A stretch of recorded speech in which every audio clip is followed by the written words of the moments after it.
เดือน6 เดือนวานเลยโดนแหละวานกระเสียบได้เสียบเป็นแถวแบบพงเอาก็ได้บ่ได้เป็นบ่ได้อย่างห่างขี่ลงต้องขี่ลงเลยขี่ลงก็ต้องบ่งให้เนาะแต่เอาเห็ดมันหยอกเอาเครื่องปุ๊บมาแล้วมันใหญ่ขึ้นมาแล้วเอาลบของบนละน้อยให้มันห่างกันเลยให้มันห่างวงก็ได้ที่ก็ได้ปลูกให้เลยวันแรกที่ห้าทอนออกได้ทอนออกแล้วไปขวดกินลงต่อก็ได้เพราะว่าอันนี้มันสิเบี้ยวดิเบี้ยวกลัวมันงอเนาะเฮาก็เฮ็ดแบบอันนี้แหละแบบเดียวกันนี่แหละนี่เฮ็ดแบบเดียวกันนี่เฮ็ดนี่ตัว4ตัว5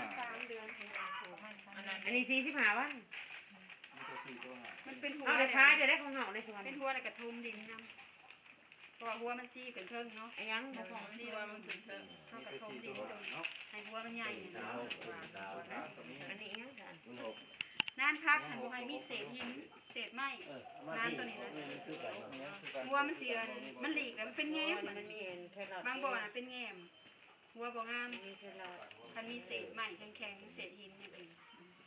เฮาบ่เอาไปยาเคลอดแดงเว้ยหัวเศษเฮาปลูกได้เอาพวกได้บ่ได้ปลูกให้เพิ่นปลูกเอาเคลอดแดงเอาเคลอดขาวบ่แบบว่าตัวนั้นมันยากแน่ดิให้หมู่ปลูกลองเบิ่งอย่างว่าหมู่ปลูกได้นะบ่เปลี่ยนมาให้ภูเขาไม้สมุดว่าเฮาปลูกแล้วcái mày nhỏ đây mày nghĩ nói mà อ๋อเฮาก็พวดลงเลิกๆคือกันอย่างนั้นทักหากาดเท้าแค่ตะลุกบรอกโคลีว่าจะเฒ่ามาละมันคุกเด็กอันนั้นเดินนับเบิ่งมาสิสิประจันมีเพิ่นตะลุกเนาะ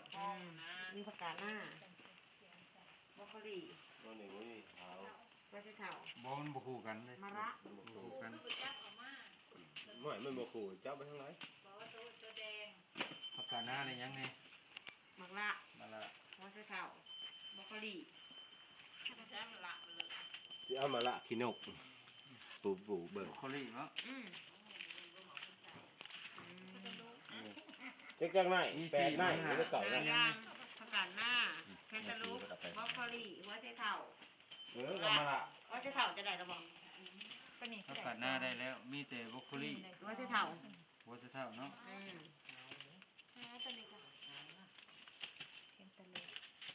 ผักบัวน่ะปลูกห่างประมาณ15 เซนเด้อระวังบ่นี่ระวังต้น15 เซนสิประจันหายากเนาะตัวน่ะก็สิเอาผู้ละหาบ่บัวคันเจ้าเจ้าหาเจ้าก็เลือกเอาหาตัวนั้นเด้แต่ต้องเอาตัวนี้นำเด้อบ่ต้องแบ่งให้มันเด้อแบ่งให้หมู่นำบ่ได้หัวขาวบ่มีบ่ได้หัวขาวเอาหัวขาวนี่หัวแดงเขาบ่เอาทุกอย่างเจ้าวันนี้พวกในทันข้าวเบิดเนื้อที่ว่าชั่วโมงซื่อๆเนาะข้าวเบิดเนื้อที่ยังไปขายสิไปเอาไว้เฮ็ดแนวละแล้วชื่อมันแบ่งกันโลดเฮาให้เอาเฮ็ดแนวบ่ได้คันบ่มีเนื้อที่ก็แบ่งผู้อื่นนำก็ได้นั่นแหละจังว่าแบ่งเพื่อปลูกไผ่ปลูกมันโลดบัดนี้ผู้ที่บ่ได้มาหั่นคนนี้จะเก็บแนวพันธุ์ก็ได้บัดนี้เพิ่นปลูกเพิ่นหันไปให้ผู้เดียวหันเก็บแนวพันธุ์มันแล้วแต่นะบางเที่ยก็หาบางเที่ยก็ซี่นะมันหลายคนเลยแค่ตะลุกมันเหลือแนวพันธุ์นี่ก็สิปลูกก็ได้แน่นี่